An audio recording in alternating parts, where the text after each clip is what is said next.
హరే కృష్ణ, అందరికీ వెల్కమ్. ఈరోజు మనం శ్రీమద్ భాగవతంలో 17వ అధ్యాయం, 11వ స్కందం 17వ అధ్యాయంలో 19వ శ్లోకం నుంచి మనం చూడబోతున్నాము. వర్ణాశ్రమ ధర్మం గురించి, వర్ణాశ్రమ ధర్మంలో పద్ధతుల గురించి ఆయన వివరిస్తూ ఉన్నారు. సో మనం వైశ్యుల గురించి చూసాము. ఓకే. సో సతయుగం సమయంలో ఇలాంటి వర్ణాశ్రమాలు లేవు. ఉన్నదల్లా ఒకటే ఒక ఆశ్రమం. ఏంటిది? హంస ఆశ్రమం. అప్పట్లో వర్ణాశ్రమ ధర్మం ఎందుకు లేదు అని అంటే అప్పుడు ఆల్రెడీ అందరూ భక్తులు కాబట్టి.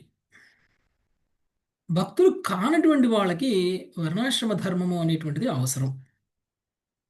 పశువులా జీవించే వాడిని మనిషిలా చేయడం కోసం వర్ణాశ్రమ ధర్మం. మరి భాగవత ధర్మంలో ఉన్నటువంటి వాళ్ళకి ఇక వాళ్ళకి వర్ణాశ్రమ ధర్మంతో పని లేదు. వర్ణాశ్రమ ధర్మం అనేటువంటిది కేవలం లోవర్ క్లాస్ భక్తులు కానటువంటి వాళ్ళని భక్తులుగా మార్చడం కోసం ఇవ్వబడినటువంటి ధర్మం. అందుకనే సత్యయుగంలో లేదు, వర్ణాశ్రమ ధర్మం అనేటువంటిది లేదు. 4 వర్ణాలు, 4 ఆశ్రమాలు, ఇలాంటివన్నీ అందరూ భక్తులే. బై డిఫాల్ట్ పుట్టుకతోటే అందరూ భక్తులు. అందుకనే హంస అనేటువంటి ఒకే ఒక ధర్మం ఉండేది, అదే భాగవత ధర్మం. అందుకనే అందరూ కూడా ఆ సమయంలో అందరూ కూడా ఎలాంటి వాళ్ళు అంటే ధర్మాన్ని పరిపూర్ణంగా పాటించేటువంటి వాళ్ళు పండితులు. అందుకని దాన్ని కృతయుగము అనేటువంటి పేరుతో పిలవడం అనేటువంటిది జరిగింది. ఆ తరువాత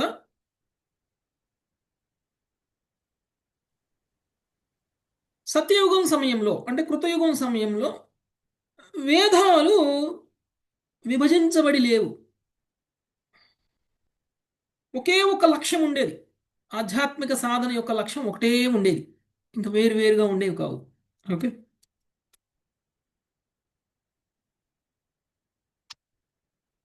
తరువాత సమయంలో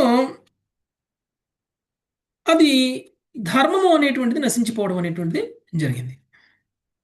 ఓకే. సో సత్యయుగవాసులు పాపరహితులై హంస రూపంలో భగవంతుడిని అర్చించడం అనేటువంటిది జరిగింది. అందుకనే యుగావతారం అనమాట. సత్యయుగం యొక్క యుగావతారం హంసావతారం. తర్వాత త్రేతాయుగానికి వచ్చేసరికి వేద జ్ఞానము 4గా విభజింపబడింది, 3 విభాగాలుగా అవతరించినది. ఋగ్వేదము, యజుర్వేదము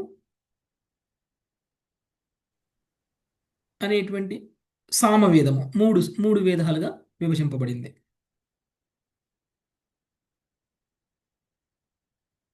సో ఇవి 3గా విభజింపబడడం అనేటువంటి 3గా అవతరించడం అనేటువంటిది జరిగింది. తర్వాత త్రేతాయుగంలో 4 వర్ణాలు ఎందు భగవాన్ యొక్క విరాట్ రూపం నుంచి ప్రకటమైనవి. ఓకే.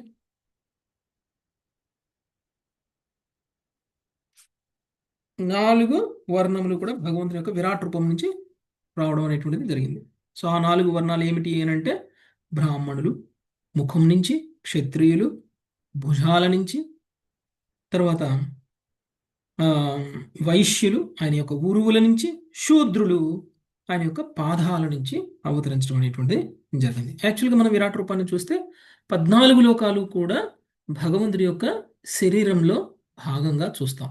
14 లోకాలు కూడా, ఈ భౌతిక విశ్వంలో ఉన్నటువంటి 14 లోకాలు కూడా విరాట్ రూపంలో భాగమే.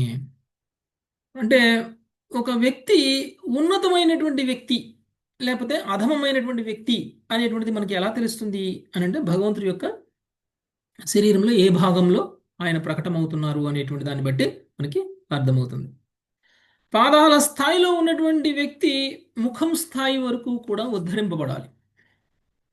అంటే ఒక శూద్రుడుగా ఉన్నటువంటి వ్యక్తి ఒక బ్రాహ్మణ స్థితికి రాగలగాలి. ఎవరైనా సరే బ్రాహ్మణ స్థితిలో ఉన్నటువంటి వ్యక్తి శూద్రుడుగా అయిపోతే అది పతనం చెందడం, ఒక పతనం చెందడం అంటే విరాట్ రూపంలో ముఖం నుంచి పాదాల వరకు వెళ్తున్నట్టు మన ప్రయాణం ముఖం స్థానం నుంచి పాదాల స్థానం వరకు వెళ్తుంది. అలా కాకుండా మన ప్రయాణం పాదాల నుంచి ముఖం వైపుకి వెళ్తే కనుక ఉద్ధరింపబడతాం. ఓకే. ఉద్ధరింపబడాలి. విరాట్ రూపాన్ని దాటిపోవాలి. అంటే ముఖంలో ఉండిపోతాను నేను అని అంటే కుదిరిపోద్దా? ముఖంలో ఉండిపోతాను అంటే విరాట్ రూపం యొక్క ముఖభాగంలో నేను ఉంటాను అని అంటే భౌతిక విశ్వంలోనే ఉంటాను అని అర్థం. విరాట్ రూపం అంటేనే భౌతిక రూపం. విరాట్ రూపం అంటేనే భగవంతుడి యొక్క భౌతిక ప్రకటన. నేను ముఖం నుంచి దాటి పైకి పోవాలి అంటే సత్వగుణం నుంచి కూడా విశుద్ధ సత్వగుణంలోకి వెళ్ళాలి. అంటే ఈ భౌతిక విశ్వం బయటికి వెళ్ళాలి. అది మన యొక్క లక్ష్యమై ఉండాలి. తర్వాత 4 ఆశ్రమాలు కూడా రావడం అనేటువంటిది జరిగింది. ఆ ఆశ్రమాలు కూడా విరాట్ రూపం యొక్క పిరుదుల నుండి బ్రహ్మచర్యాశ్రమం, హృదయం నుంచి ఒక నిమిషం గృహస్థాశ్రమం పిరుదుల నుంచి, తర్వాత బ్రహ్మచర్యాశ్రమం హృదయం నుంచి, వానప్రస్థాశ్రమం వక్షస్థలం నుంచి ప్రకటన కాగా సన్యాసాశ్రమం విరాట్ రూపం యొక్క శిరము నందు నెలకొని ఉన్నది. ఆశ్రమాల్లో కూడా ఉత్తమ ఆశ్రమం పైన. ఓకే. సో గృహస్థాశ్రమం అన్నిటికంటే తక్కువ స్థాయిలో ఉంది, ఎందుకంటే ఇంద్రియ భోగం చేస్తారు గృహస్థాశ్రమంలో. బ్రహ్మచర్యాశ్రమం, వానప్రస్థాశ్రమం, సన్యాసాశ్రమం అనేటువంటివి గృహస్థాశ్రమం కంటే కూడా ఉన్నతమైనవి. అందుకని గృహస్థాశ్రమం పిరుదుల స్థానంలో ఉంచారు. పైన వక్షస్థలము, హృదయము, తర్వాత శిరస్సు భాగంలో ఉన్నటువంటివి ఉత్తమమైనటువంటివి. శిరస్సు భాగంలోకి వచ్చేసరికి సన్యాసాశ్రమం. అంటే ఆశ్రమాల్లో కూడా మనం కింది నుంచి పైకి వెళ్ళాలి. బ్రహ్మచర్యాశ్రమంలో ఉన్నటువంటి వ్యక్తి గృహస్థాశ్రమంలోకి వచ్చాడు అంటే పడిపోయినట్టు ఆధ్యాత్మికంగా. ఓకే. అలా కాకుండా బ్రహ్మచర్యాశ్రమంలో ఉన్నటువంటి వ్యక్తి వానప్రస్థానికి వెళ్ళారు అంటే ఉద్ధరింపబడ్డట్టు. అక్కడి నుంచి సన్యాసాశ్రమానికి వెళ్ళారంటే ఇంకా ఉద్ధరింపబడ్డట్టు. ఓకే. సో ఆ విధంగా ఈ యొక్క వర్ణాశ్రమంలో ఉద్ధరింపబడడం అనేటువంటి దాని గురించి మనకి తెలియజేశారు. హరే కృష్ణ ప్రభుజీ, ఒక సందేహం ప్రభుజీ. హరే కృష్ణ ఉమ్. ప్రభుజీ, మీరు కృతయుగంలో అసలు వర్ణాశ్రమ పద్ధతి వర్ణాలు లేవన్నారా ప్రభుజీ? వర్ణాలు కూడా లేవా ప్రభుజీ అప్పుడు? వర్ణాశ్రమ ధర్మమే లేదు అప్పట్లో. అంటే వర్ణాలు కూడా లేవా ప్రభుజీ? ఒకటే వర్ణం. అంటే అందరూ ప్రభుజీ భక్తులు, అందరూ వైష్ణవులు. ఆహా. అంటే వాళ్ళకి సేవ చేసేవాళ్ళు అంటే ఎవరు ఉండేవాళ్ళగా ప్రభుజీ? అది ఎలా? ఉన్న ఇప్పుడు ఒక సేవకుడు కూడా భక్తుడే అనుకోండి, ఆయన్ని శూద్రుడు అని అనరు. ఆహా.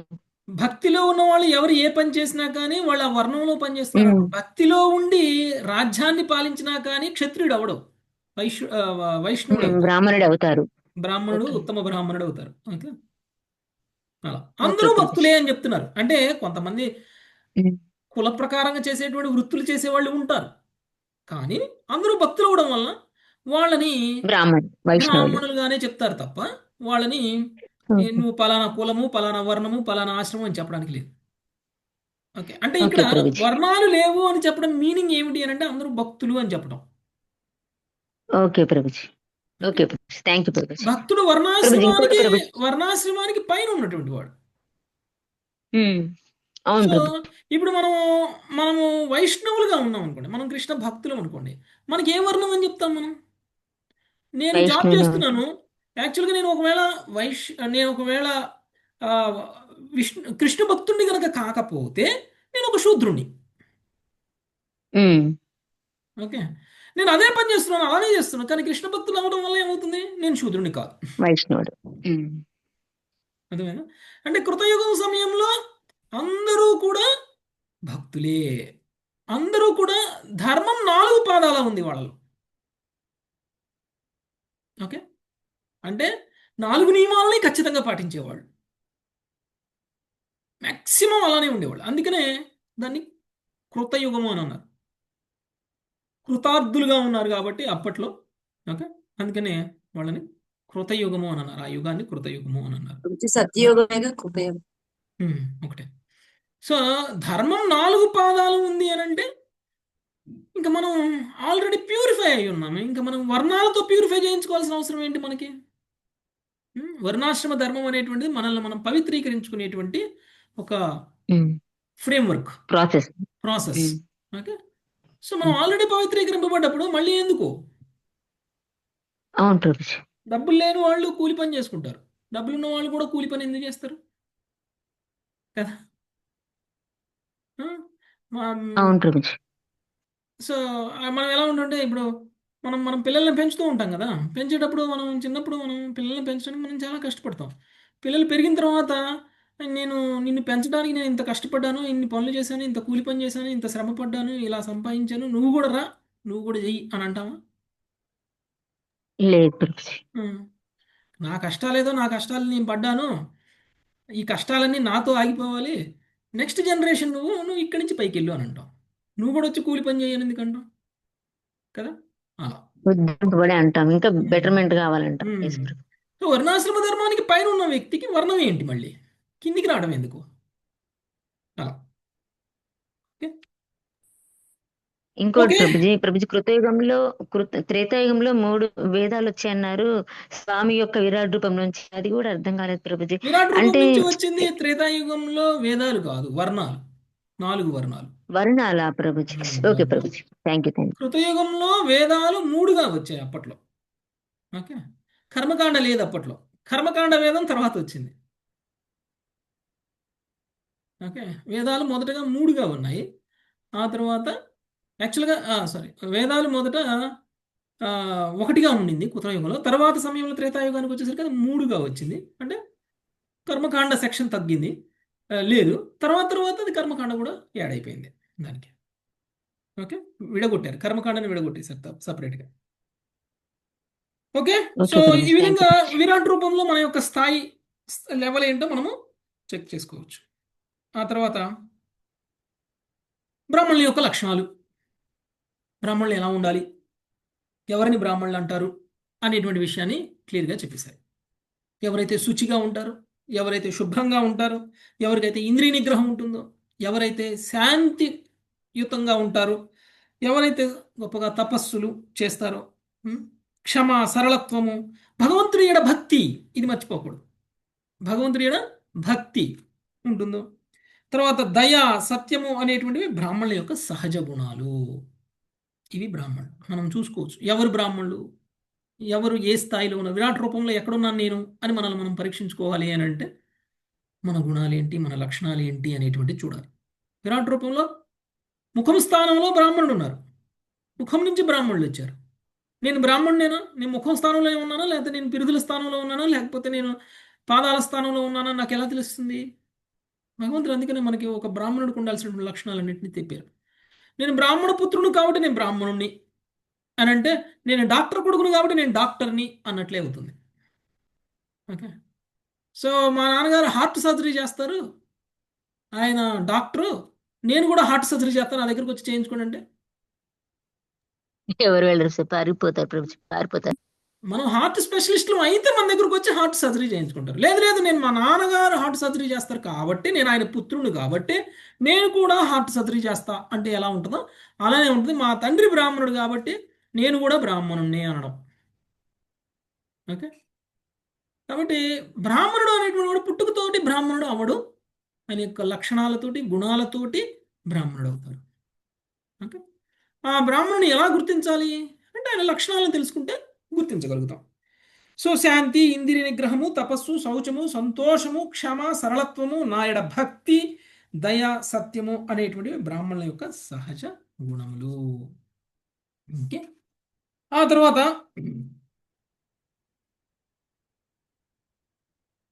వైశ్యుల గురించి తెలియజేశారు, సారీ క్షత్రియుల గురించి తెలియజేశారు. క్షత్రియులు ఎలా ఉంటారంట, తేజస్సును కలిగి ఉంటారు, వాళ్ళకి శారీరక బలం ఉంటుంది, సంకల్పము, శౌర్యము, ఓర్పు, ఔదార్యము, గొప్ప యత్నము, స్థిరత్వము, బ్రాహ్మణుల యొక్క భక్తి, నాయకత్వము అనేటువంటివి క్షత్రుల యొక్క సహజ లక్షణాలు. ఓకే. నాయకత్వ లక్షణాలు ఉంటాయి వాళ్ళకి, వాళ్ళలో శక్తి సామర్థ్యాలు ఎక్కువగా ఉంటాయి, వాళ్ళలో స్థిరత్వం ఉంటుంది, వాళ్ళలో ధైర్యం ఉంటుంది, ఓర్పు ఉంటుంది, తర్వాత బ్రాహ్మణుల పట్ల భక్తి ఉంటుంది, తర్వాత దయాగుణం ఉంటుంది, ఔదార్యం ఉంటుంది. సో పాలనా శక్తిని వాళ్ళు కలిగి ఉంటారు కాబట్టి వాళ్ళందరూ కూడా క్షత్రియులు. ఓకే. ఇలాంటివన్నీ కలిగినటువంటి వ్యక్తి బ్రాహ్మణ కుటుంబంలో పుట్టినా కానీ క్షత్రియుడే. ఎవరైనా ఉన్నారా ఉదాహరణ? ఎస్ ప్రభుజీ, పరశురాముడు. పరశురాముడు. పరశురాముడు బ్రాహ్మణ కుటుంబంలో పుట్టాడు కానీ క్షత్రియుడయ్యాడు. క్షత్రియ కుటుంబంలో పుట్టి బ్రాహ్మణుడైన వాళ్ళు ఉన్నారు ప్రభుజీ. ఆ, విశ్వామిత్రుడు. ద్రోణాచార్యుడు ప్రహ్లాదుడు విశ్వామిత్రుడు. వస్తారు ప్రభుజీ, ప్రహ్లాదుడు వస్తారు. విశ్వామిత్రుడు కూడా ప్రభుజీ. ప్రహ్లాదుడు కూడా విశ్వామిత్రుడు. కావచ్చు. విశ్వామిత్రుడు. విశ్వామిత్రుడు. ఓకే, విశ్వామిత్రుడు క్షత్రియుడు. విశ్వామిత్రుడు ఎస్ ప్రభు. తర్వాత బ్రాహ్మణుడు అయ్యాడు కదా. అంటే అనుకోవచ్చు, ఎవరు ఉద్ధరింపబడ్డారు ఇక్కడ? ఆ? క్షత్రియుడిగా పుట్టినటువంటి వ్యక్తి బ్రాహ్మణుడిగానా, లేదా బ్రాహ్మణుడిగా పుట్టినటువంటి వ్యక్తి క్షత్రియుడిగా అయిన వాళ్ళ? క్షత్రియుడే బ్రాహ్మణుడిగా అదే, ఉద్ధరించబడ్డాడు. బ్రాహ్మణుడిగా క్షత్రియుడు బ్రాహ్మణుడిగా ఉద్ధరింపబడడం అనేటువంటిది చాలా చాలా యాక్చువల్గా పరశురాముడి విషయంలో తను స్థానాన్ని దించుకున్నారా, ఒక స్థాయిని దిగారా, పెంచుకున్నారు ప్రభుజీ. ఒక మెట్టు దిగారా? మరి పరశురాముడు ఏం చేశారు? ఒక బ్రాహ్మణ కుటుంబంలో పుట్టినటువంటి వ్యక్తి క్షత్రియుడిగా ఉండిపోయారు. దిగిపోయారు. అయినా కూడా దిగిపోయారు ప్రభు. ఉం. అయినా కూడా భక్తి కృష్ణ చైతన్యంలో ఉన్నారు కదా ప్రభు. వర్ణం ప్రభుజీ, వర్ణం ద్రోణాచార్య యాక్చువల్గా ఇలాంటివన్నీ మనలాంటి వాళ్ళకి వర్తిస్తాయి, కానీ భగవంతుడి యొక్క అవతారాలకు వర్తించవు. ఓకే, ఎస్ ప్రభు. ద్రోణాచార్యుడు అంటే కదా ప్రభుజీ, ద్రోణాచార్యుడు ఆయన కూడా అవతారి కదా. పోషించారు. ద్రోణాచార్యుడు బ్రాహ్మణుడే. ద్రోణాచార్యుడు కొడుకు క్షత్రియుడయ్యాడు. ప్రభుజీ, అశ్వత్థామ. ద్రోణాచార్యుడు చేశారు కదా ప్రభుజీ, క్షత్రియుడు లాగా. ద్రోణాచార్యుడు ఎక్కడ క్షత్రియుడు? ద్రోణాచార్యుడు అనుకోవచ్చు కదా ప్రభుజీ. ఇందాక ఆయన కూడా ద్రోణాచార్యుడు బ్రాహ్మణులానే ఉన్నాడు.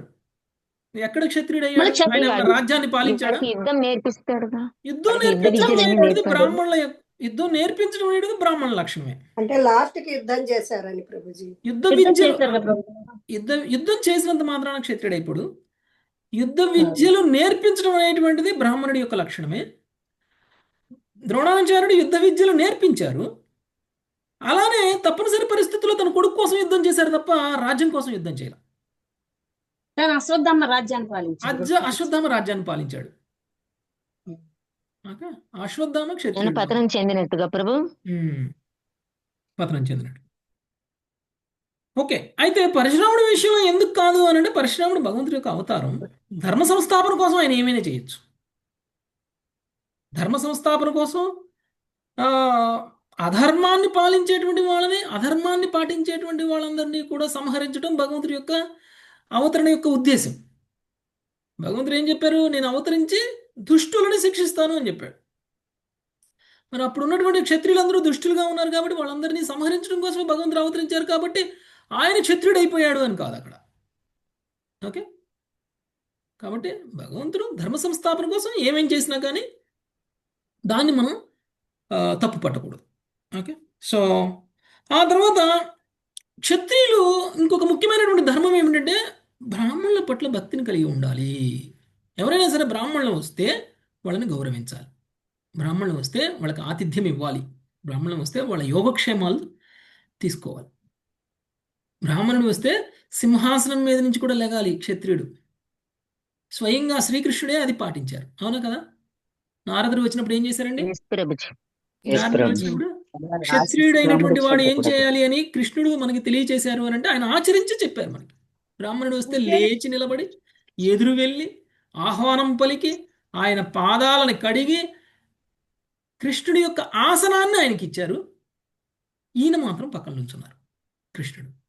అంటే వచ్చినప్పుడు ప్రభుజీ, ఆ? జైలుడు సుధాముడు వచ్చినప్పుడు, నారదుడు వచ్చినప్పుడు అలానే చేశారు. ఓకే, సో సుధాముడు వచ్చినప్పుడు, నారదుడు వచ్చినప్పుడు కూడా అలానే చేశారు. నారదుడు కూడా వస్తారు ద్వారక్కి కదా, అప్పుడు కూడా అలానే చేశారు. ఎస్ ప్రభు. సో మరి భగవంతుడు కదండి, భగవంతుడి స్థానం బ్రాహ్మణుల స్థానం కంటే ఉత్తమమైంది కదా. ఆ సమయంలో భగవంతుడు క్షత్రియుడే. ఓకే, ఒక క్షత్రియుడిగా భగవంతుడు ఒక క్షత్రియ ధర్మం ఎలా ఉండాలి అనేటువంటి దాన్ని మనందరికీ కూడా చెప్పాలి. అందుకనే సుధాముడు వచ్చినప్పుడు, బ్రాహ్మణుడు వచ్చినప్పుడు వాళ్ళని ఎలా గౌరవించాలో అలానే గౌరవించారు. ఇది క్షత్రియులకు ఉండాల్సినటువంటి ఇంకొక ముఖ్యమైనటువంటి లక్షణం. అంతేకాదు ఔదార్యం కూడా ఉండాలి. అందరినీ కూడా తన బిడ్డల్లా చూసుకోవాలి. రాజు తండ్రి లాంటి వాడు అంటారా? మనం అందరం ఎవరి పిల్లలు అంటే మన రాజు పిల్లలు. ఓకే, పిల్లల్ని ఎలా చూసుకుంటామో అలా చూసుకోవాలి రాజు ప్రజలని. కాబట్టి వాళ్ళకి అలాంటి ఓర్పు, దయాగుణం, ప్రజల పట్ల నాయకత్వ లక్షణాలు కూడా ఉండాలి. ఈవెన్ ధర్మరాజు కూడా బ్రాహ్మణులు వస్తే చాలా గౌరవించేవాళ్ళు కదా. దూర్వాసుని వచ్చినప్పుడు కూడా చాలా గౌరవించారు. ఎవరు వచ్చినా సరే లేదు అనకుండా వాళ్ళకి ఎంత కావాలంటే అంత పెట్టేవాడు. వాళ్ళకి ఉన్నది చాలక వాళ్ళ అరణ్యాలలో ఉన్నప్పుడు ఎలా పెట్టాలి మరి? వాళ్ళ దగ్గరికి బ్రాహ్మణులు వస్తే, అప్పట్లో బ్రాహ్మణులు వస్తే ఒకళ్ళు ఇద్దరు రారు. ఇప్పుడు మన ఇంటికి ఒకళ్ళు ఇద్దరు వస్తే ఇప్పుడు కాదు రేపు రా అంటాం మనం కదా. బ్రాహ్మణులు వస్తే ఇంకేం పని లేదు, అడుక్కోవడానికి వచ్చినట్టు వచ్చాడు అని అనుకుంటాం మనం మన ఇళ్ళల్లో. ఇప్పుడు జనరల్గా పండగలప్పుడు బ్రాహ్మణులు వస్తారు తీసుకోవడానికి. ఏంటి? దక్షిణ తీసుకోవడానికి వస్తారు. దాన్ని ఏమంటారు మాతాజీ? బ్రాహ్మణులు ఇంటికి వచ్చి తీసుకునేది సంభావన అంటారు ప్రభు. బ్రాహ్మణ సంభావన తీసుకోవడానికి వస్తారు. బియ్యము సంభావన ఇసుక. కూడా అంటారు. హరిదాసుల ప్రభు. ఉమ్, స్వయంపాకం ప్రభు. స్వయం పాకం కోసం హరిదాసుల ప్రభు. స్వయం పాకం ఇంకా డబ్బుల కోసం కూడా వస్తే సంభావన అంటారు కదా ప్రభు. డబ్బుల కోసం కదా. అప్పట్లో వాళ్ళు ఎవరు బ్రాహ్మణులు ఇంటికి వచ్చినా కానీ ఆ, భిక్ష మనం స్వయం పాకం ఇచ్చేవారు. బియ్యం ఇవ్వాలి, నిత్యావసరాలు ఇచ్చేవారు. నిత్యావసరాలు ఇచ్చాలి. బియ్యం, పప్పు నిత్యావసరాలు అన్ని ఇవ్వాలి. ఇచ్చేవారు ప్రభు.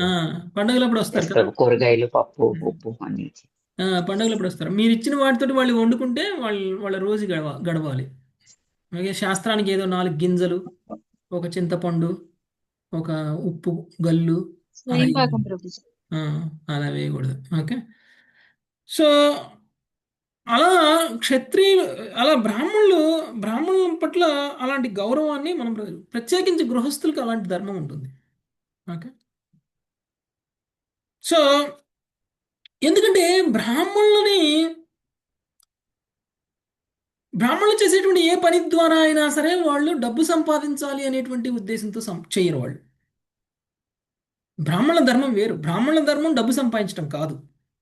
బ్రాహ్మణుల ధర్మం ఆధ్యాత్మికంగా పురోగమించేలా సమాజాన్ని దిశానిర్దేశం చేయాలి, రాజుకు సలహాలు ఇవ్వాలి, రాజు బ్రాహ్మణుడిని గౌరవించాలి. ఎక్కడైతే బ్రాహ్మణుడికి గౌరవం ఉండదో ఆ రాజ్యం కూడా చాలా దుర్భిక్షం వస్తుంది. ఆ రాజ్యంలో అన్ని కష్టాలు వస్తాయి. కాబట్టి బ్రాహ్మణులను తప్పకుండా గౌరవించాలి, వాళ్ళ యొక్క సలహాలు తీసుకోవాలి, వాళ్ళ సలహాల ప్రకారంగా క్షత్రియులు పాలించాలి. ఇక వైశ్యుల గురించి చెప్తున్నారు 18వ శ్లోకంలో. వేద నాగరికత యందు శ్రద్ధ, దానశీలత, దంభహీనత, బ్రాహ్మణుల సేవ, ధన సంచయములను గురించి నిరంతర ఆకాంక్ష అనేవి వైశ్యుల సహజ లక్షణములు. ఎంతమందికి ఉందండి లక్షణం? ఈ లక్షణం నాకైతే ఉంది. ఇంకా ఎంతమందికి ఉంది? మనకున్నటువంటి లక్షణాలను కూడా మనం భక్తిలో ఉపయోగించుకోవచ్చు. మనకున్నటువంటి పుట్టుకతో వచ్చినటువంటి గుణాలను కూడా మనం భక్తిలో ఉపయోగించుకోవచ్చు. అరే ఇలా ఉండకూడదు అని అనుకోవాల్సిన అవసరం ఏం లేదు. అరే నా పుట్టుకతో వైశ్య లక్షణాలు వచ్చేసాయి, కానీ నేను ఎప్పటికీ బ్రాహ్మణుడిగా ఉద్ధరింపబడాలని ప్రయత్నం చేస్తున్నా కానీ నా లక్షణాలు మారట్లేదు. ఏం పర్వాలేదు. మనకున్న లక్షణాలని మనము భక్తిలో ఉపయోగించుకోవచ్చు. మేనేజ్మెంట్ చేసే క్వాలిటీ ఉందనుకోండి, టెంపుల్ ప్రెసిడెంట్ అయిపోవచ్చు. బాగా డబ్బు సంపాదించాలి అని ఉందనుకోండి, టెంపుల్లో ట్రెజరర్ అవ్వచ్చు కదా. ఏ విధంగా టెంపుల్ ఫండ్స్ రైజ్ చేయాలి, ఏ విధంగా టెంపుల్ ఆదాయాన్ని పెంచాలి, ఏ విధంగా భగవంతుడికి చేసేటువంటి సేవల్లో ఇంకా క్వాలిటీ తీసుకురావాలి, ఇంకా గొప్పగా చేయాలి, అందుకు ఇంకా డబ్బు కావాలి. ఎలా మనం ఆ డబ్బుని పోగు చేయాలి, ఎలా ఇంకా సంపాదించాలి అనేది మన కోసం కాకుండా మనకున్నటువంటి ఆ గుణాన్ని, ఆ లక్షణాన్ని భగవంతుడికి సేవలు చేయడానికి ఇంకా గొప్పగా ఎలా చేయాలి, ఇంకా గొప్పగా ఎలా టెంపుల్ ఫండ్స్ రైజ్ చేయాలి అనేటువంటి దాంట్లో ఉపయోగించవచ్చు. ఓకే. కాబట్టి మనకున్న లక్షణాలను మనం చెడ్డవి అని అనుకోవడానికి లేదు. భగవంతుడు ఇచ్చినటువంటి లక్షణాలు అన్నిటినీ భగవంతుడి యొక్క సేవలో మనం ఉపయోగించుకోవాలి. అలా కనుక చేయగలిగితే అందరూ కూడా ఉన్నతమైనటువంటి వాళ్ళే. భగవంతుడు ఇచ్చినటువంటి వర్ణాశ్రమంలో ఉన్నటువంటి ప్రతి వర్ణము, ప్రతి ఆశ్రమం కూడా భగవంతుడి సేవకు ఉపయోగింపబడటం కోసం ఇచ్చారు. అందుకని ఏ వర్ణంలో ఉన్నా, ఏ ఆశ్రమంలో ఉన్నా కానీ మనం కనుక భగవత్ సేవగా కనుక చేసినట్లయితే మనం భక్తులమే. మనం ఆల్రెడీ వర్ణాశ్రమ ధర్మానికి స్థాయిని దాటిపోయినటువంటి వాళ్ళమే అవుతాం. ఓకే. ఇది వైశ్యులకు ఉండాల్సినటువంటి సహజమైనటువంటి లక్షణం. వీళ్ళు బాగా సంపాదించి బ్రాహ్మణులను ఉద్ధరించాలి, బ్రాహ్మణులకి దానం చేయాలి. అంటే మనకి ఎంత సంపాదించాలనే కోరిక ఉందో అంత దానం చేసే గుణం కూడా ఉండాలి వైశ్యులకి. సంపాదించి నేనే పెట్టుకుంటాను అని అంటే పిసినారులు అవుతామా. నా కుటుంబము అని మాత్రమే అనుకుంటే పిసినారులు అవుతాం. అందుకని మనం అప్పుడప్పుడు డొనేట్ చేయాలి టెంపుల్స్కి. అప్పుడప్పుడు వైష్ణవ భోజనాలకు ఇవ్వాలి మనం. అప్పుడప్పుడు మనం టెంపుల్స్కి వైష్ణవ భోజనాలు, టెంపుల్స్కి ఇస్తే ఎక్కడికి వెళ్తాయండి డబ్బులు? వైష్ణవులకే కదా పెడతారు, ఇంకెవరికి పెడతారు? టెంపుల్లో మనం చేసిన డొనేషన్ దేనికి ఉపయోగపడుతుంది? భగవంతుడి యొక్క సేవకు ఉపయోగపడుతుంది. చెప్పని పోగు తయారు చేస్తారు, భక్తులకి ప్రసాదాలు పంచుతారు, ఇందుకే ఉపయోగపడుతుంది కదా. కాబట్టి మనలో దాన గుణం ఉండాలి. దాన గుణం అనేటువంటిది పెంపొందించుకోవాలి. మనం ఏ వర్ణం వాళ్ళమైనా దాన గుణం అనేటువంటిది ఉండాలి. ఆ దాన గుణం అనేటువంటిది ఎలా అంటే సాత్వికమైనటువంటి దానం చేయాలి. రాజసిక తామసిక దానాలు చేయకూడదు. దానం కూడా ఎలా చేయాలని మనకి కృష్ణుడు భగవద్గీతలో తెలియచేశారు. ఓకే, ఆ విధంగానే దానం చేయాలి. మనం సాత్విక దానం చేయాలి. సాత్విక దానం అంటే భగవంతుడి యొక్క సేవ కోసం చేయాలి దానం, భక్తుల సేవ కోసం చేయాలి దానం. ఈ రెండు రకాల దానాల వల్ల మనకి కర్మబంధనం రాదు. ఇక ఏ విధమైనటువంటి దానాలు చేసినా, చలివేంద్రాలు పెట్టినా, తర్వాత కళ్యాణ మండపాలు కట్టినా, అనాథ శరణాలయాలు కట్టినా, స్కూల్స్ కట్టినా, ఇంకా ఏం పెట్టినా, రోడ్లు వేయించినా, ఏది వేయించినా కర్మబంధనం వస్తుంది. అది మంచిది కాదా అంటే మంచిదే, కానీ పుణ్యం వస్తుంది. మనం కావాల్సింది పుణ్యం కాదు కదా, పుణ్యం కాదు, మనకు కావాల్సింది భక్తి. వాటి వల్ల భక్తి రాదు, పుణ్యం వస్తుంది, ఉత్తమ లోకం వస్తుంది, ఉత్తమ జీవితం వస్తుంది. కానీ జీవితం అయితే గ్యారంటీగా వస్తుంది. మళ్ళీ ఆ తర్వాత మనం మళ్ళీ కర్మలు చేసి మళ్ళీ ఉద్ధరింపబడాలి. ఒకవేళ మనం భక్తులం కాదనుకోండి, ఇవన్నీ మ్యాండేటరీ, మనకి తప్పనిసరి. ప్రతి వ్యక్తికి ఇవన్నీ తప్పనిసరి. యజ్ఞము, దానము, తపస్సు, ఈ మూడు కూడా భగవద్గీతలో చెప్పారండి. యజ్ఞము, దానము, తపస్సు, ఈ మూడు ప్రతి వ్యక్తి ఆచరించాల్సినటువంటివి అని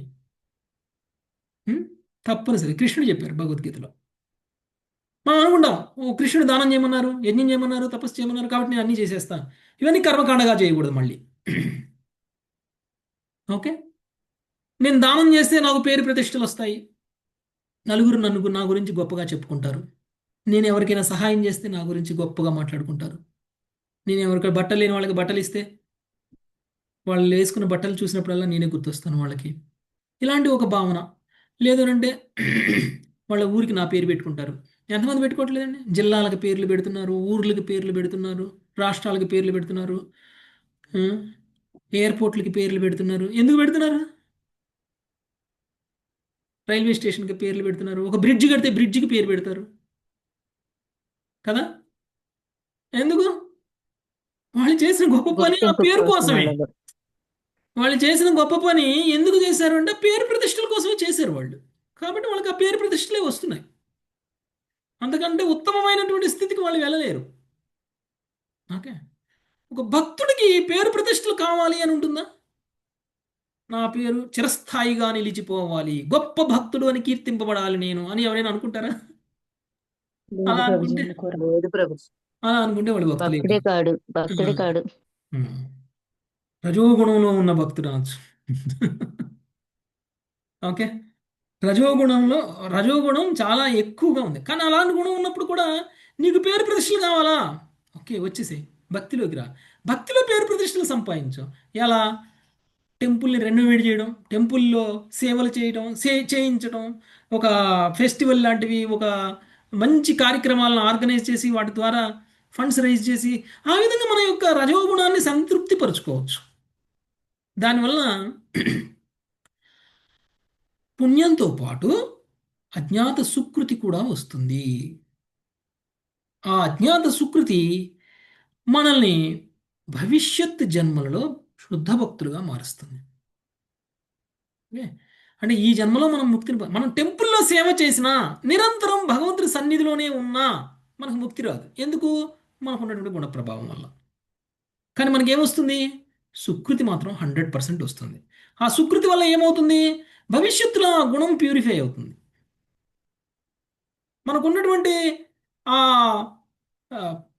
పొగడబడాలి, లేకపోతే కీర్తింపబడాలి, లేకపోతే పేరు ప్రతిష్టలు రావాలి అనేటువంటి గుణం ఉంది చూసారా, అది ప్యూరిఫై అవుతుంది. ప్యూరిఫై అయ్యి ఆ తర్వాత మనము నిస్వార్థమైనటువంటి సేవ చేస్తాం. ఓకే, ₹1,00,00,000 ఉన్నవాడికి ₹1,00,000 ఇస్తే ఏమంటాడు? నాకెందుగా ఈ 1,00,000 అంటాడు, లేదా ₹1,00,000 వాడు లెక్క చేయడు, ఇచ్చినా కానీ ఇవ్వనట్టే చూస్తాడు. అంతేనండి? అది ₹1 ఉన్నోడు జేబులో ₹1,00,000 పెడితే ఎంతో ఆనందం, పరమానందం, అద్భుతంగా ఎంతో ఫీల్ అవుతాడు. ఆనందం, ఎంతో పరమానందం, ఆహా ఓహో ఓహో ఆహో అంటాడు. అలానే భక్తుడికి పొగడ్తలు అనేటువంటివి ₹1,00,00,000 ఉన్నోడికి ₹1,00,000 ఇచ్చినట్టు.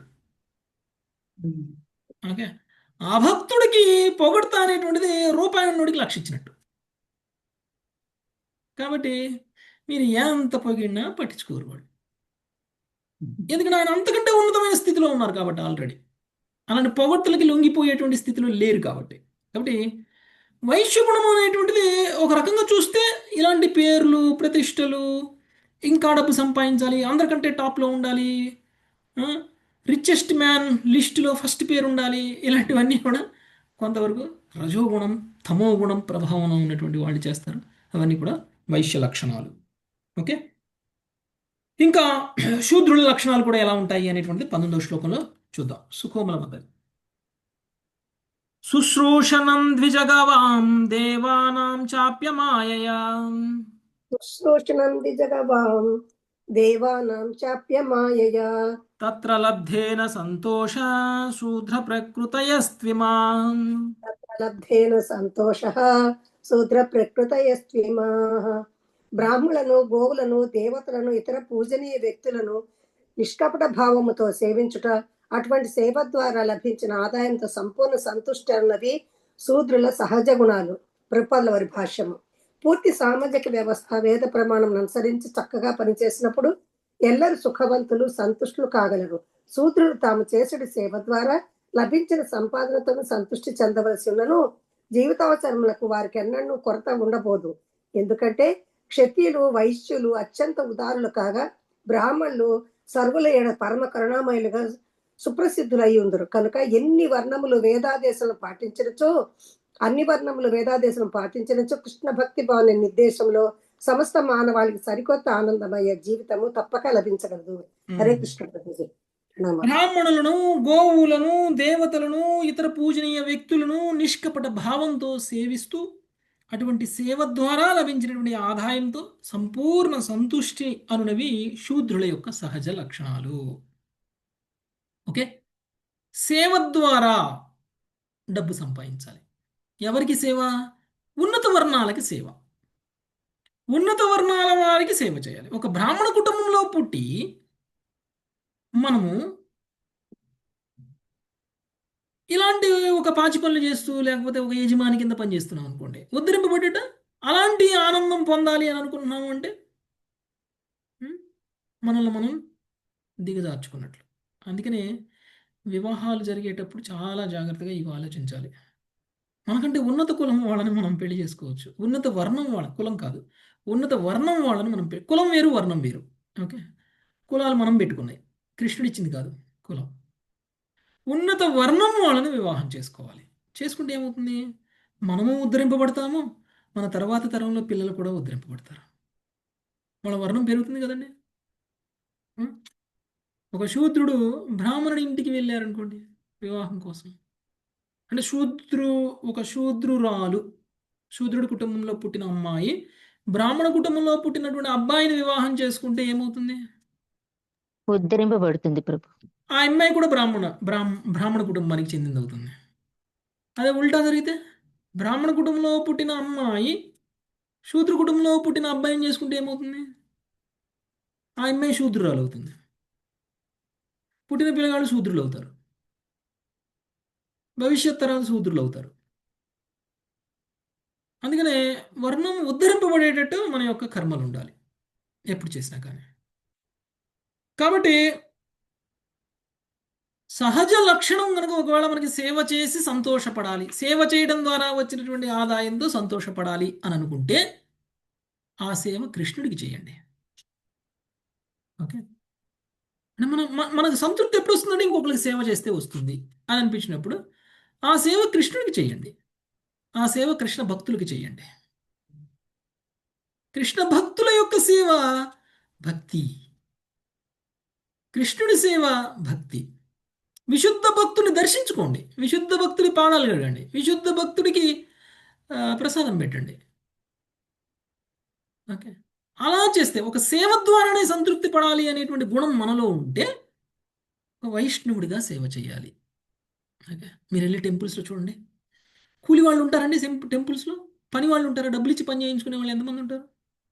ఉంటారా? ఎవరు ఉండరు. ఎంత రిచ్ పర్సన్ అయినా సరే అక్కడికి వచ్చి సేవ చేస్తాడు. వేడుకొండల వెంకటేశ్వర స్వామి దగ్గర ఆలయం దగ్గరికి వెళ్ళండి, మీరు 3 నెలల తర్వాత మీకు కావాల్సిన సేవ గురించి ఇప్పుడే రిజిస్టర్ చేసుకోవాలి. మెట్లు కడిగే సేవ, బొట్లు పెట్టే సేవ, ఆ? తర్వాత హుండీలో డబ్బులు లెక్కేసే సేవ, లడ్డూలు తయారు చేసే సేవ, ఆలయం ఆహా, ఆలయం క్లీన్ చేసే సేవ, వచ్చిన భక్తుల క్యూ మెయింటైన్ చేసే సేవ. నాకు తెలీదు, తిరుపతి వెళ్ళిన వాళ్ళు, తిరుపతిలో వెళ్ళి సేవ చేసిన వాళ్ళు ఎవరైనా ఉంటే వాళ్ళు ఇంకా బాగా చెప్పగలుగుతారు. ఇవన్నీ ఈ రోజు వెళ్తే ఈ రోజు ఇచ్చేస్తారండి సేవలు మనకి. ఉం? అలాంటి సేవ చేయడం ద్వారా నాకు సంతృప్తి కలుగుతుంది అనేటువంటి భావనలో ఉన్నటువంటి వాళ్ళు ఏ ఉత్తమ వర్ణం వాళ్ళకో లేకపోతే అధమ వర్ణం వాళ్ళకో సేవలు చేయకుండా ఒక భక్తుడికి సేవ చేయాలి, భక్తులకి సేవ చేయాలి, భగవంతుడికి సేవ చేయాలి. అలా సేవ చేసిన సంతృప్తి వస్తుంది కదా. అలా సేవ చేస్తే అందరూ కృష్ణ భక్తులే. కృష్ణ భక్తి భావంలోనే అందరూ కూడా వాళ్ళ వాళ్ళ వర్ణంలో ఉన్నటువంటి కర్మను చేసిన వాళ్ళు అవుతారు. వాళ్ళ వాళ్ళ గుణానికి అనుగుణంగా కృష్ణ భక్తి చేయడం అంటే అది. వర్ణాశ్రమ ధర్మం అనేటువంటిది అందుకు ఇవ్వబడింది. మన గుణము మన వర్ణానికి అనుగుణంగా మనం చేసినటువంటి కర్మ కృష్ణ భావనలో ఉండాలి, కృష్ణ భక్తి భావనలో ఉండాలి. అందుకు వర్ణాశ్రమ ధర్మం. దాన్ని అసలు యాక్చువల్గా వర్ణాశ్రమ ధర్మం అంటే 2 లేవు. దైవీ వర్ణాశ్రమం, నార్మల్ వర్ణాశ్రమం అనే 2 వేరు వేరు లేవు. అసలు వర్ణాశ్రమం అంటేనే ఒకటి. కృష్ణ భక్తి భావనలో చేసేటువంటి వర్ణాశ్రమం దైవీ వర్ణాశ్రమం అయింది. కృష్ణ భక్తి భావనలో చేయకపోతే నార్మల్ వర్ణాశ్రమం అయింది. సత్వగుణము విశుద్ధ సత్వగుణము రెండింటిని మనం ఎందుకు చెప్పాము అంటే అసలు ఉన్నది సత్వగుణమే. అసలు ప్యూర్ సత్వగుణం గురించే మాట్లాడాలి. సత్వగుణం అంటే ప్యూర్ సత్వగుణం లేదు కాబట్టి మనం విశుద్ధ సత్వగుణం గురించి మాట్లాడుతున్నాం. ఓకే, దైవీ వర్ణాశ్రమం అనేటువంటిది ఇప్పుడు అసలు ఆచరణలో లేదు కాబట్టి మనము వర్ణాశ్రమం వేరు దైవీ వర్ణాశ్రమం వేరు అని మాట్లాడుతున్నాం. యాక్చువల్గా అయితే భగవంతుడు ఇచ్చిన వర్ణాశ్రమం దైవీ వర్ణాశ్రమమే. సెకండ్ క్వాలిటీ వర్ణాశ్రమం ఇవ్వాల, ఫస్ట్ క్వాలిటీ వర్ణాశ్రమే ఇచ్చారు భగవంతుడు. ఓకే, సో అదే వర్ణాశ్రమంలో ఉన్నటువంటి వాళ్ళు శూద్రులు. ఈ శూద్రులు అందరికంటే కూడా నీచమైనటువంటి స్థితిలో ఉన్నటువంటి వాళ్ళు. వీళ్ళు ఉన్నతమైనటువంటి వర్ణంలో ఉన్నటువంటి వాళ్ళకి సేవలు చేసి దాని ద్వారా వచ్చినటువంటి ఆదాయంతో సంతృప్తిని పొందేటువంటి వ్యక్తులు. మనకి భాష్యంలో కృష్ణ భక్తి భావంలో చేయమని చెప్తున్నారు. నెక్స్ట్ 20వ శ్లోకం ప్రమీలా మాతాజీ. అశౌచమనృతం స్థేయం నాస్తిక్యం శుష్క నిగ్రహః అశౌచమనృతం స్థేయం నాస్తిక్యం శుష్క విగ్రహ కామః క్రోధశ్చ తర్షశ్చ స్వభావోన్త్యావసాయినాం. కామక్రోధశ్చ తర్షశ్చ స్వభావోన్యావసాయినాం. అపరిశుభ్రత, వంచన, దొంగతనము, వ్యర్థమైన జగడము, శ్రద్ధారాహిత్యము, కామము, కోపము, అత్యాశ అనునవి వర్ణాశ్రమ పద్ధతి పరిధికి ఆవలనున్న వారి స్వభావము. భాష్యము. వర్ణాశ్రమం అని పిలువబడే శాస్త్రీయమైన సామాజిక పద్ధతికి బయట ఉండేటి వారిని గురించి భగవానుడు ఇచ్చట వర్ణించుచున్నాడు. ఐరోపా, అమెరికా దేశములందు నామమాత్ర విద్యావంతుల్లోనూ పరిశుభ్రత ప్రమాణములు అతి ఘోరముగా ఉండుటను ప్రత్యక్షముగా చూడవచ్చును. స్నానము చేయకపోవుట, అసభ్య భాషను ప్రయోగించుట అతట సర్వసాధారణము. నవీన కాలమున జనులు చిత్త చాంచల్యముతో అన్ని ప్రమాణాలను వదిలి తమకు తోచినది మాట్లాడుచుందురు కనుక సత్యము లేదా నిజమైన జ్ఞానము దాని యందు అత్యల్పముగా నుండును. అట్లే పెట్టుబడిదారి వ్యవస్థ కలిగిన దేశములు, సామ్యవాద దేశములు రెండింటి యందును ప్రతి ఒక్కడు వ్యాపారము, పన్నులు లేదా హింస రూపముతో అన్యోన్య దోపిడిలో నెలకొని ఉండును. జనులు భగవద్రాజ్యమును గురించి గాని తమ నిత్య స్వభావమును గురించి గాని విశ్వసించనందున వారి శ్రద్ధ దుర్బలమై ఉండును. అంతేగాక నవీన మానవులు కృష్ణ భక్తి భావన యందు ఎంత మాత్రము అభిరుచి లేనందున దేహమునకు సంబంధించిన తుచ్చమైన విషయములపై నిరంతరము జగడమాడుచుందురు. ఈ విధముగా అల్పముగా కోపమును రేకెత్తించుటతోనే మహాయుద్ధములు, నరమేధములు జరిగిపోవచుండును. కామము, క్రోధము, అత్యాశ అనునవి కలియుగములో ఇప్పుడు దాదాపుగా అపరిమితములైపోయినవి. ఎచటనైతే జనులు వర్ణాశ్రమ పద్ధతి నుండి వైదొలిగి వైదొలగిరో అచట ప్రపంచమంతటను ఇచ్చట పేర్కొనబడిన లక్షణములు గుణములు పుష్కలముగా గోచరించుచున్నవి. జంతువద, అక్రమ స్త్రీ పురుష సంబంధము, మత్తు పదార్థ స్వీకారము, జూదము వంటి పాపకార్యముల కారణమున జనులలో అత్యధిక శాతము ఇప్పుడు చండాలురు అయినారు. హరే కృష్ణ ప్రభుజీ, దండవత్ ప్రణామ్. ఓకే. సో వర్ణాశ్రమ ధర్మంలో లేనటువంటి వాళ్ళ గురించి మాట్లాడుతున్నారు.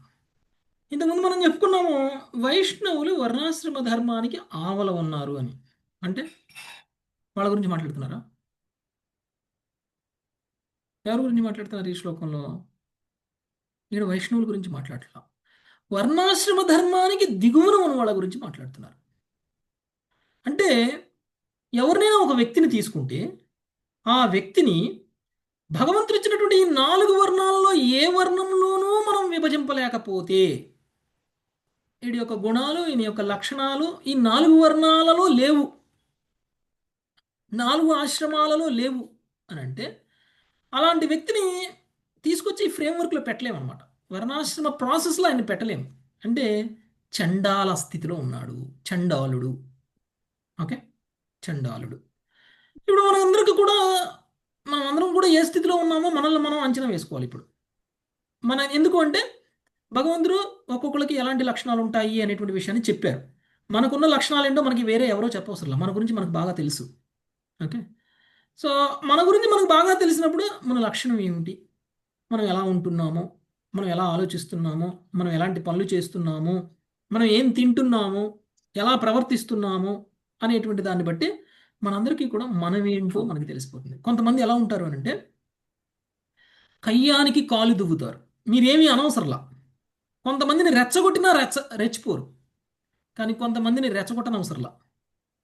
మీరు దారిలో పోతూ ఆయన కళ్ళు ఒకసారి చూస్తేనే ఎందుకు నా కళ్ళు చూస్తున్నావు అని మిమ్మల్ని కొట్టేసి వెళ్ళిపోతారు.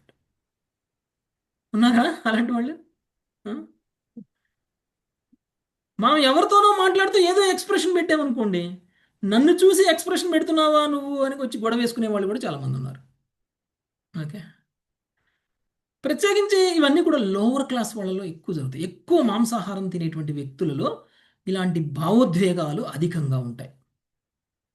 వాళ్ళు ఈజీగా రెచ్చిపోతారు. నువ్వు మాట అనకముందే వాళ్ళు అన్నామంటారు.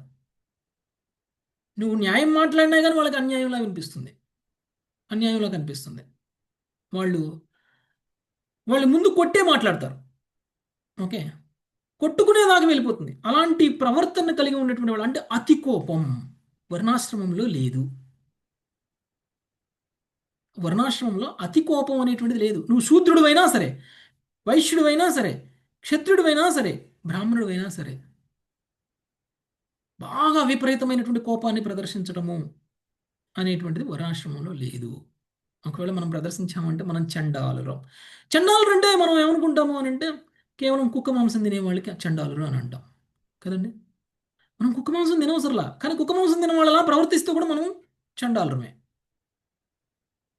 ఓకే, అంటే మన ప్రవర్తన ఎలా ఉంది, మన ఆలోచన ఎలా ఉంది, మన గుణగణాలు ఎలా ఉన్నాయి అనేటువంటిది మనం వర్ణాశ్రమంలో ఉన్నామా లేదా. కొంతమంది శుభ్రత అనేటువంటిది పాటించరు, స్నానం చేయకుండానే వంట వండేస్తారు, స్నానం చేయకుండానే ఇంట్లో పనులన్నీ చేసేస్తారు, తర్వాత పోయి స్నానం చేస్తారు. ఇల్లు శుభ్రంగా ఉంచుకోరు, బూజులు దులుపుకోరు, క్లీన్ చేయరు. బయట శుచిత్వం లేనప్పుడు మన హృదయంలో శుచిత్వం రాదు. మనం ఎలాంటి ఏరియాలో ఉంటామో, ఎలాంటి ప్రదేశాల్లో ఉంటామో మన మనసు కూడా అలానే ఆలోచిస్తుంది, మన ప్రవర్తన కూడా అలానే ఉంటుంది. లోపల క్లీన్లీనెస్ అంటే మనలో ఉన్నటువంటి కల్మషాలు, మనలో ఉన్నటువంటివి అన్నీ పోవాలి అంటే ముందు మనం శుభ్రంగా 3 సార్లు 2 సార్లు స్నానం చేయాలి. మనం ఎంత ప్రశాంతంగా ఉంటే మన బ్రెయిన్ కూడా అంత ప్రశాంతంగా ఉంటుంది, అంత గొప్పగా ఆలోచిస్తుంది. ఓకే, మనం మురికిగుంటలో ఉంటే మనం ఇంకొంచెం మురికి పూసినా కానీ మనకు అర్థం కాదు. అప్పుడే స్నానం చేసి వచ్చినోడికి కొంచెం బురద పోయండి, బురదలో ఉన్నోడికి బురద పోయండి, ఏం తేడా తెలుస్తుంది? బురదలో ఉన్నడికి బురద పోసిన వాడికి ఏం తేడా ఉండదు ప్రభుజీ, ఏం తేడా రాదు. వాడికి పూయించుకుంటాడు. ఊహించుకుంటాడు, నాకేం ప్రాబ్లం లేదంటాడు. నిండా మునిగోడికి చలి ఏంటి కదా. కాబట్టి ముందు మన లోపల శుభ్రం గురించి తర్వాత ఆలోచిద్దాం. ముందు మన బయట శుభ్రం గురించి ఆలోచించాలి. ఓకే, బయట శుభ్రం లేకపోతే చక్కగా పొద్దున్నే లేచి స్నానం చేసిన తర్వాత తినొచ్చుగా, స్నానం చేసిన తర్వాత కాఫీ టీలు తాగొచ్చుగా, స్నానం చేసిన తర్వాత వంట వండుకోవచ్చుగా. స్నానం చేసిన తర్వాత వంట వండితే భగవంతుడికి ఆఫర్ చేయొచ్చు. ఓకే, మన ప్రదేశం శుభ్రంగా లేకపోతే, మనం వండుకునేటువంటి ప్రదేశం శుభ్రం లేకపోతే, అశుభ్రమైనటువంటి ప్రదేశంలో వండిన వంట భగవంతుడికి ఎలా ఆఫర్ చేస్తాం? మీరు పొయ్యి కడగకుండా, పొయ్యి క్లీన్ చేయకుండా అదే పొయ్యి మీద వంట వండితే, ఆ పొయ్యి మీద వండిన వంటని మనం ఎలా భగవంతుడికి ఆఫర్ చేస్తాం? ఒక్కసారి నా తడిగుడ్డేసన్నా తుడవాలి కదా. ఏ రోజు ఆ రోజు తుడుచుకుంటారుగా మీరందరూ స్టవ్ని. లేకపోతే ఏమవుతుందంటే రాత్రులు ఆ స్టవ్ మీద కాక్రోచ్లు తిరుగుతుంటాయి, పురుగులు తిరుగుతుంటాయి, క్రిమికీటకాలు తిరుగుతాయి కదండి. కిచెన్లో అంటే జనరల్గా ఉంటాయి. దాన్ని క్లీన్ కూడా చేయకూడదు. మనం అలానే వండి అలానే గిన్నెల మీద కూడా వెళ్తాయి, పాత్రల మీద కూడా వెళ్తాయి కాక్రోచెస్. అందుకని యూజ్ చేసే ముందు శుద్ధి చేయాలి.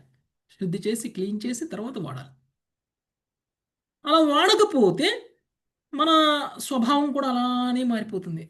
స్లోగా మనం శూద్ర స్థితికి దిగజారిపోతాం. స్లోగా మనం చండాల స్థితికి వెళ్ళిపోతాం. వైశ్యుల కుటుంబంలో పుట్టి చండాలుణ్ణి, బ్రాహ్మణుల కుటుంబంలో పుట్టి చండాలుణ్ణి అనంటే ఊరుకోరు కదా కొంతమంది. కానీ వాళ్ళ లక్షణాలను బట్టి వాళ్ళని చండాలుడనే అనాలి. వాళ్ళని బ్రాహ్మణులు అనడానికి లేదు. బ్రాహ్మణ కుటుంబంలో పుట్టినా శుభ్రం తెలియకపోతే కొంతమంది ఇళ్లలోకి వెళ్ళి చూడండి ఎలా ఉంటుందో. ఒక డస్ట్బిన్ ఉన్నటువంటిది, డస్ట్బిన్లో మనం ఉంటాం. కాబట్టి ఎవరిల్లు అయితే శుభ్రంగా ఉంటుందో, ఇల్లును చూసి ఇల్లాలని చూడాలని అంటారు చూసారా, ఇంతకుముందు సామెతలు ఉంటాయి. ఎందుకంటారు? ఇల్లును చూస్తే తెలిసిపోతుంది వాళ్ళ గుణం ఏంటో, వాళ్ళ లక్షణం ఏంటో, వాళ్ళు ఎంత చక్కగా ఉంచుకున్నారు, ఎంత గొప్పగా ఉంచుకున్నారు. ఎక్కడ ఉండాల్సింది అక్కడ. ఇంట్లో బెడ్రూమ్లో చెప్పులు ఉండవు, చెప్పులు ఎక్కడ ఉండాలో అక్కడే ఉంటాయి. ఓకే, లేకపోతే ఇళ్లలోకి బయట వేసుకొని వచ్చిన చెప్పులు వేసుకొని తిరగరు ఇంట్లో.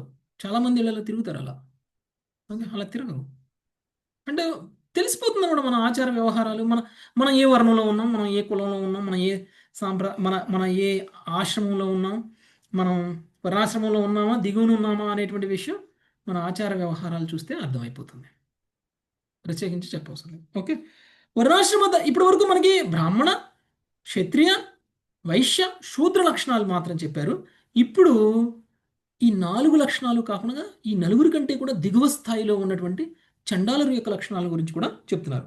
అపరిశుభ్రత, వంచన, దొంగతనం, వ్యర్థమైనటువంటి జగడం, శ్రద్ధారాహిత్యం, కామము, కోపము, అత్యాస అనేటువంటి వర్ణాశ్రమ పరిధికి ఆవల ఉన్నటువంటి వారి యొక్క స్వభావము.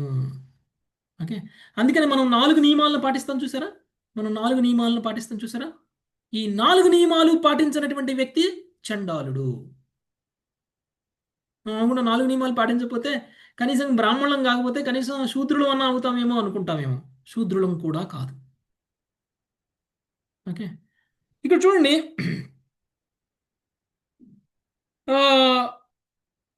కామము అంటే ఇక్కడ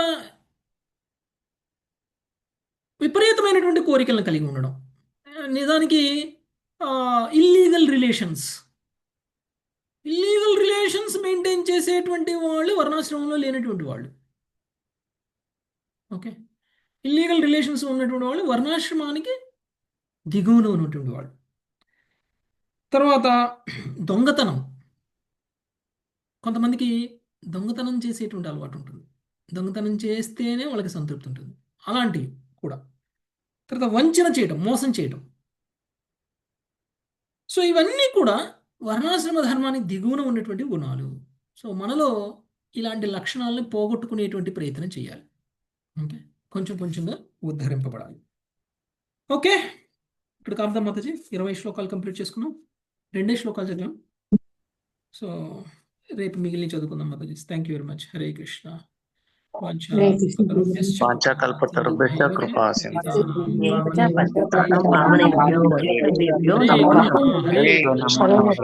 హరే కృష్ణ కృష్ణ కృష్ణ హరే హరే హరే రామ హరే రామ రామ రామ